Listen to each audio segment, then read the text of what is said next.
Do you have an Amazon Alexa enabled device? You can now listen to my podcast on that device. Just go to Alexa Skills, search for K-12 Education Untangled, click Enable to enable that skill, and voila! You're now able to listen to my podcast via your Alexa enabled device.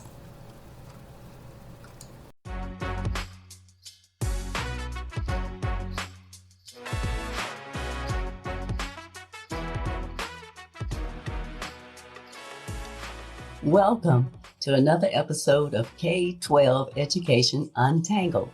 My name is Dr. Kim Fields, former corporate manager turned educational researcher and advocate, and I'm the host of this podcast.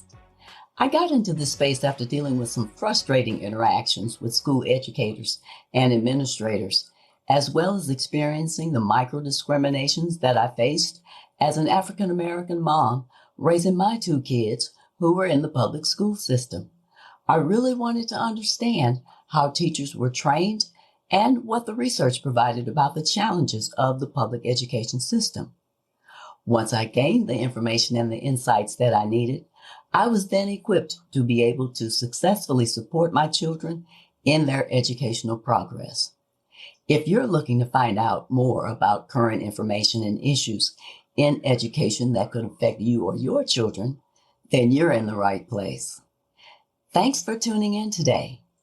I know that staying informed about K-12 education trends and topics is important to you, so keep listening. On today's episode, I'll be discussing the importance of reading and early childhood literacy. Early literacy is comprised of the knowledge about reading, writing, and learning before elementary school. It's a key factor to determine school readiness. Early childhood education is for children from ages 3 to 6 years old. Providing the skills necessary to develop this knowledge is crucial to academic success from early childhood through adulthood. Consistent positive reinforcement in the learning to read process gives children encouragement to keep reading and stay engaged with their reading, writing, and other literacy skills. Let's get started. The learning goals of early childhood education, which are described as knowledge and print ideas, concepts, and vocabulary, skills, which include small and quick units of action, disposition, which is a response to a particular circumstance, and feelings. Early literacy skills include vocabulary, letter knowledge, phonics awareness, sentence awareness, and narrative skills. There's a strong correlation between phonics awareness and word or sentence awareness. The relationship of these skills to one another is critical in ensuring that children gain all the necessary skills and awareness that they will need to become effective readers and writers. Reading proficiency is critical to the effective development of academic and social aptitude throughout the child's life and learning career. Early literacy often begins with the child's initial and robust exposure to vocabulary. Therefore, reading success is often tied to adequate language exposure during the early developmental stages for children so that when they enter the classroom, they have sufficiently developed the skills that are necessary in order to succeed in reading. When toddlers are exposed to who, what, when, where, and why questioning, they were more responsive and their replies were considerably more complex than their responses to other types of questions. This has been reinforced in the research that literacy skills developed during the early years provide the foundational elements that are required for learning to read later in the child's academic career. Pre-reading skills such as oral language, listening comprehension, phonics awareness, and alphabet knowledge all play a role in providing a foundation for literacy competence as well as contributes to future academic success. Children who are at a lower pre-reading and reading competency in preschool were likely to continue progressing at that slower rate than their peers into their childhood. Additionally, there seems to be research that suggests that there are disparities between children who have and have not attended preschool. Children between the ages of 3 to 6 years old who had parents or guardians that read to them demonstrated higher levels of empathy and an ability to understand and accept that others may think and behave differently than themselves. Early writing skills are foundational skills related to young children's literacy development and later reading and writing achievement. Children who are considered at risk for later literacy difficulties lag behind their peers in a number of early writing skills, including name writing, letter writing, spelling, and story composition in preschool. Literacy difficulties begin prior to kindergarten and impact academic success throughout school. Children with literacy challenges are more likely to be referred to special education. They also suffer from expulsion or truancy and tend to drop out of school more than their peers who don't have these challenges. As adults, these children have reduced employment opportunities, increased health risks, and are more likely to become involved with the criminal justice system. In elementary school, children who struggle with reading also struggle with writing, and writing challenges are the second most common reason for referral to school psychologists after reading problems. According to the National Center for Educational Statistics, in 2012, about 72% of fourth grade students did not achieve the proficient level in writing examinations, and these outcomes persist into the 8th and 12th grades.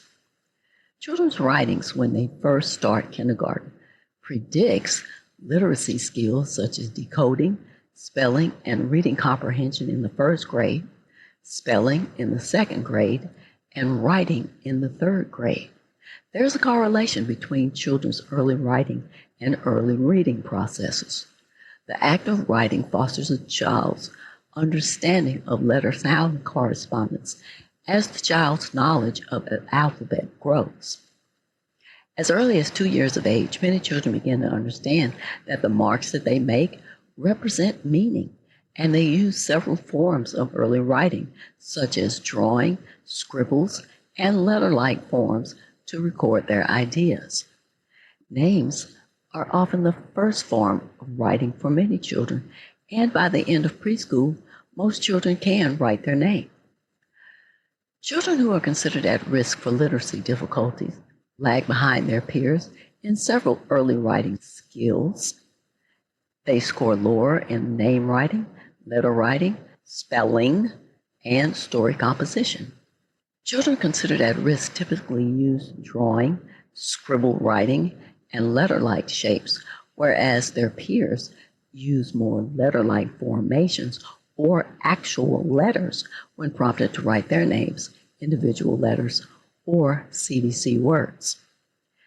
CVC words are consonant, vowel, consonant words that children who are learning how to read use as sight words.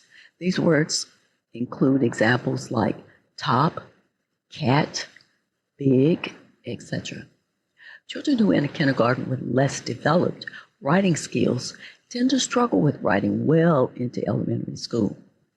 Young children who are at risk for literacy difficulties tend to struggle with emergent literacy skills such as phonics awareness and alphabet knowledge, and they continue to struggle with such skills that are necessary for reading success as they matriculate into elementary grades. It's worth noting that early writing is related to early literacy skills such as letter knowledge, letter sound knowledge, and word recognition.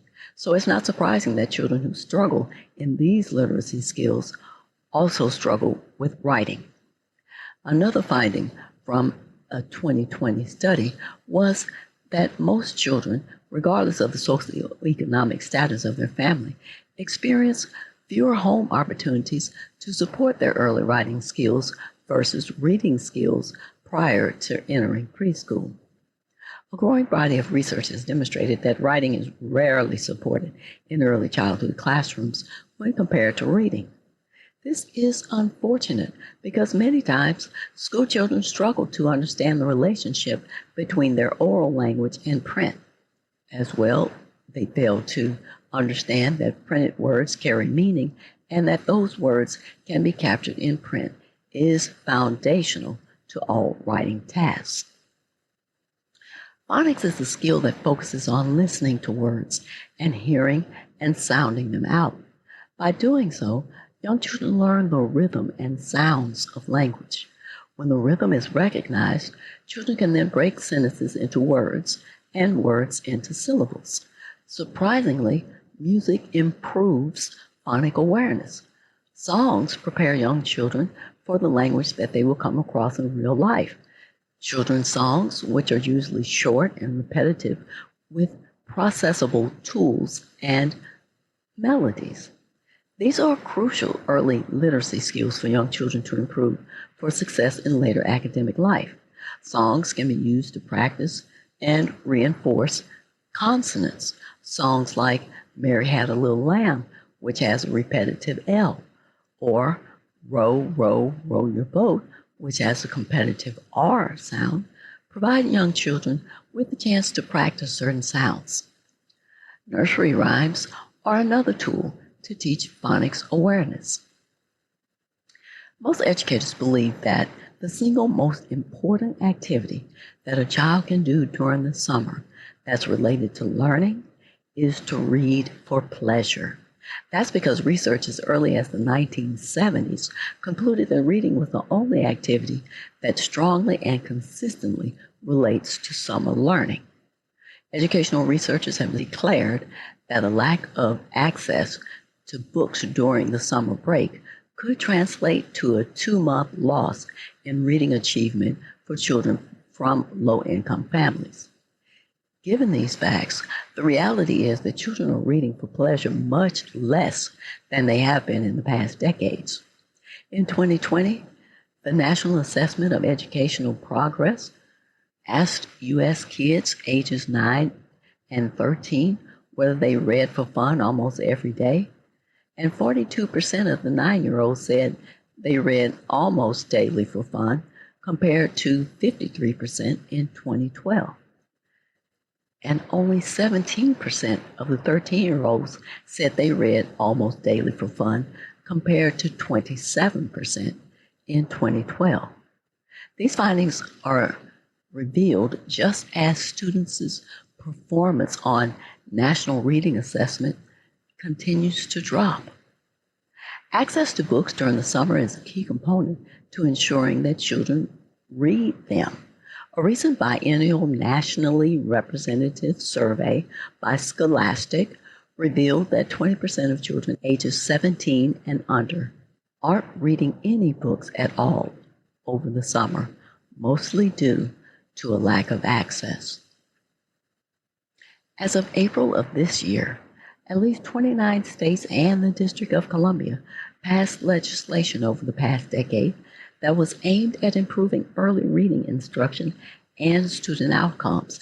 However, the findings from those outcomes are mixed.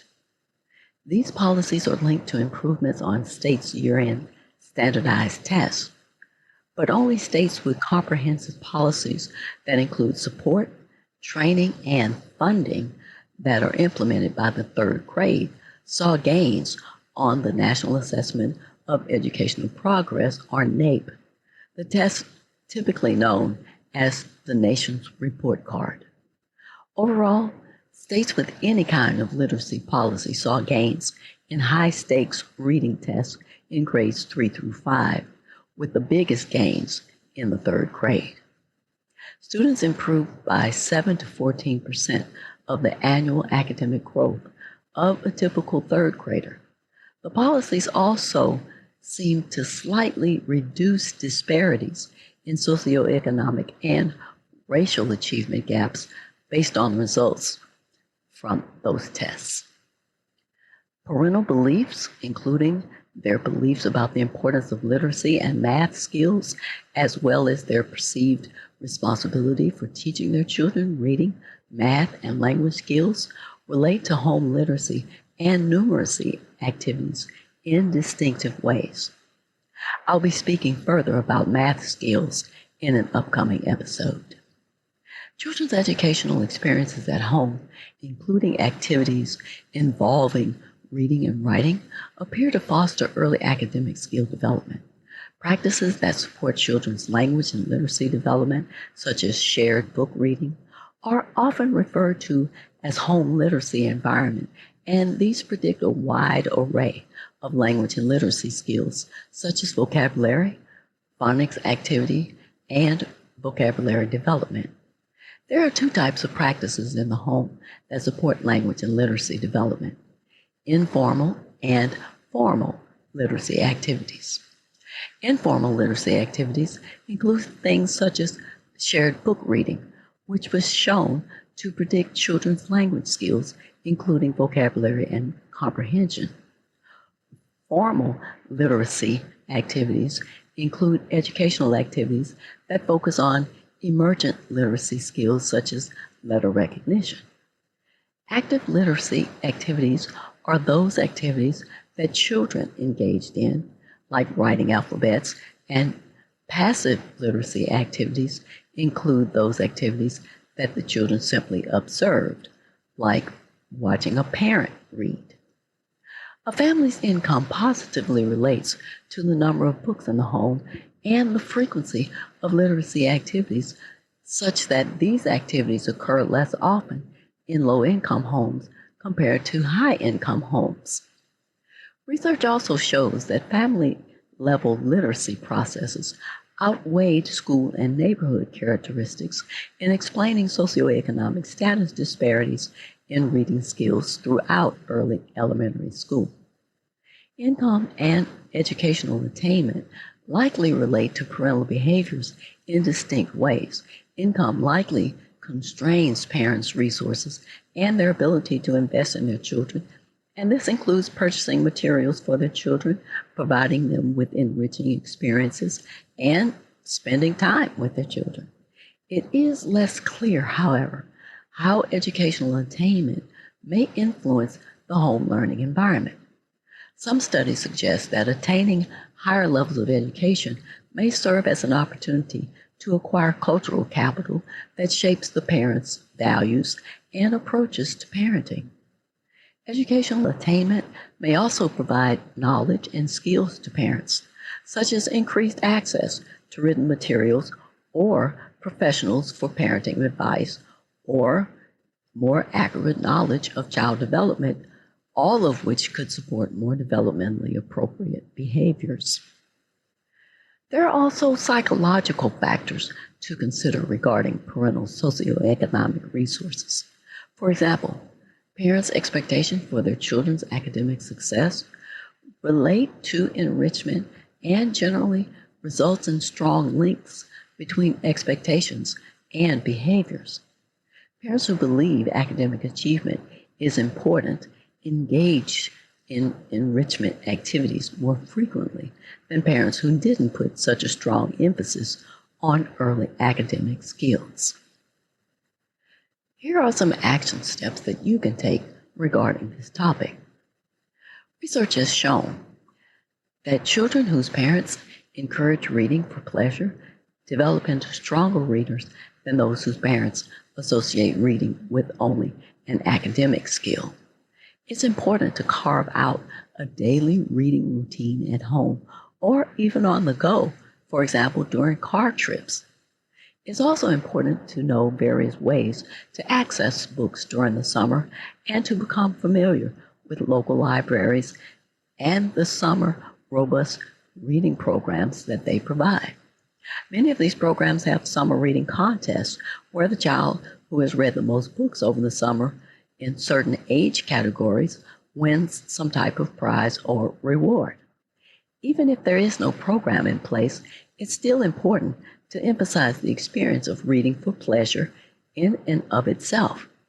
The key to this is to allow your children to choose the book and the format that they prefer and is of interest to them.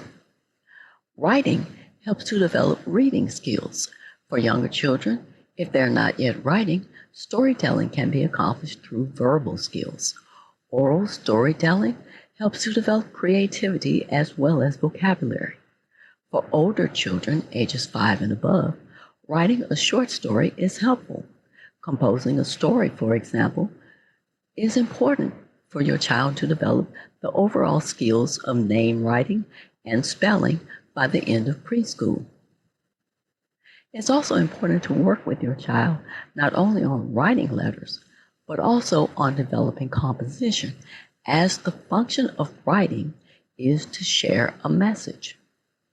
This can be an opportunity to support composition through meaningful contexts, such as writing a grocery list, developing a treasure map, or creating a restaurant menu. Developing this skill just takes creativity and practice.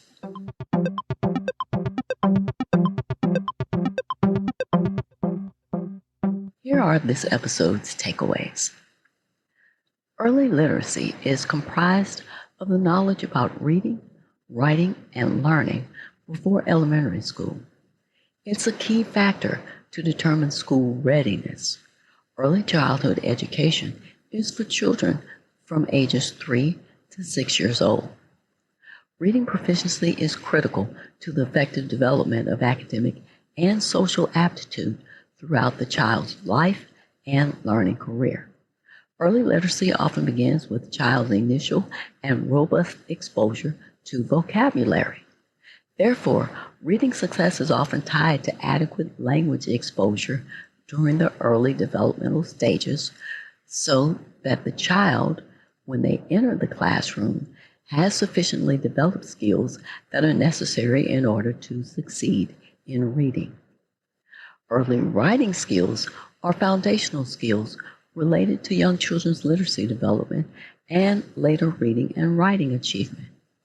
Children who are considered at risk for later literacy difficulties lag behind their peers in a number of early writing skills, including name writing, letter writing, spelling, and story composition in preschool. Most educators believe that the single most important activity that a child can do during the summer that's related to learning is to read for pleasure.